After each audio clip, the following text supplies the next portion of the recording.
Alzheimer, une maladie encore méconnue, mais de plus en plus importante. Pour mieux nous la faire comprendre, cette personnalité vont nous lire des témoignages.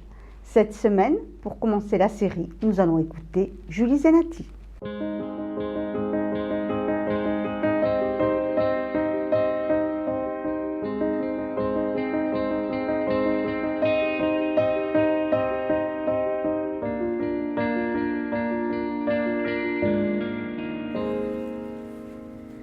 Ma grand-mère a 81 ans et est malade d'Alzheimer. Depuis 2 ans, elle vit dans une maison de repos. Aller lui rendre visite n'est pas toujours facile pour moi, car je la retrouve toujours entourée de femmes répétant les mêmes phrases, avachis sur leur fauteuil face à la télé. Et elle est là, assise à plier un mouchoir ou à fixer la fenêtre et ne s'aperçoit pas de mon arrivée. J'attends de capter son regard pour lui adresser un « Bonjour grand-mère ». Elle me sourit, je suis rassurée. Elle ne sait pas qui je suis.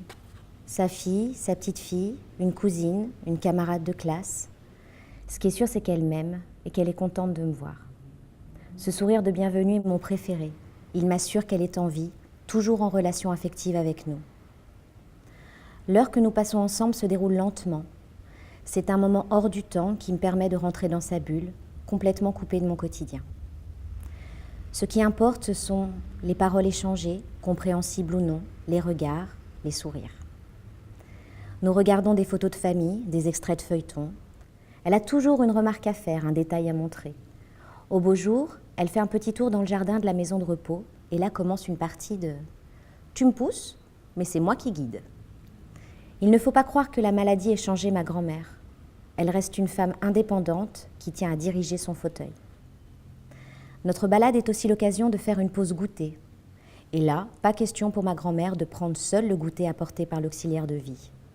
Elle me tend le gâteau et me présente son verre de sirop. Alors on partage, et c'est seulement à ce moment-là qu'elle commence à manger. Elle n'a pas changé.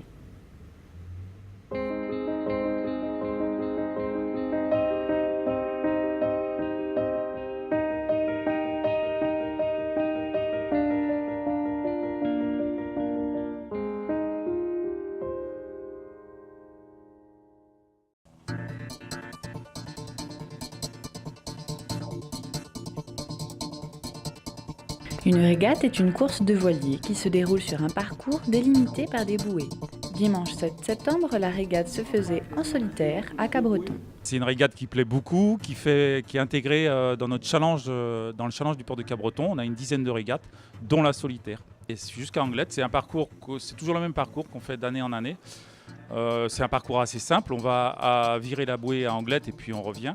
On garde cette formule-là parce qu'on veut que cette course-là reste à la portée des moins régatiers, des moins techniciens, quoi. Voilà. En principe, c'est des bateaux sur lesquels on est à 5 ou 6 équipiers. Et là, bien, toutes les manœuvres devront se faire tout seul. Ce qui est plus difficile, ce qui demande plus de rigueur, mais tous les gens qui naviguent en solitaire adorent ça, quoi. De toute façon, la manœuvre qui demande le plus de travail, que ce soit en équipage ou en solitaire, c'est les manœuvres avec le SPI. Le SPI, c'est cette grosse voile ballon à l'avant.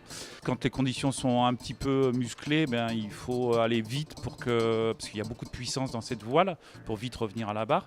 Là, aujourd'hui, les conditions sont vraiment idéales pour naviguer seul. La mer est plate, il y a un petit peu de vent, mais sans trop. Et voilà.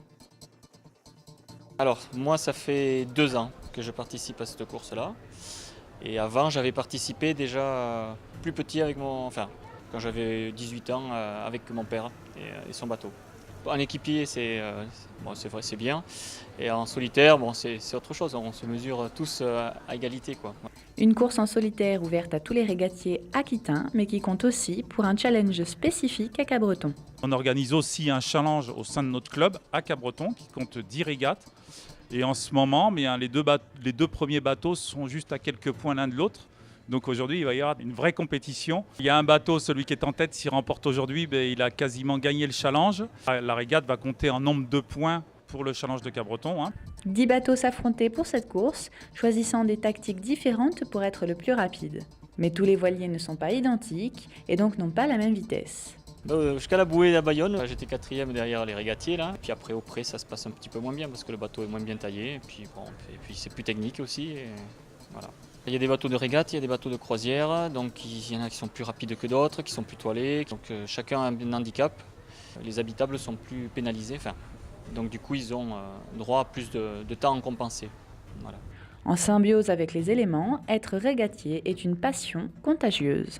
Pour moi, le savoir, ça doit se transmettre comme ça. Donc moi, mon plaisir, c'est de transmettre ma passion de la mer et du bateau, ce que je fais. Et bon, pour l'instant, ça marche bien, puisqu'il y a des équipiers qui ont navigué avec moi qui sont devenus propriétaires de leur propre voilier ou équipiers sur d'autres bateaux. Et cette année, les régatiers du club de Cabreton peuvent être fiers. Cette année, eh bien, on remporte le Challenge Côte Sud Aquitaine Euskadi, qui est une course qui va d'avril à octobre et où tous les ports de la côte Sudland et Basque organisent une à deux régates. Donc on est très fiers de nous.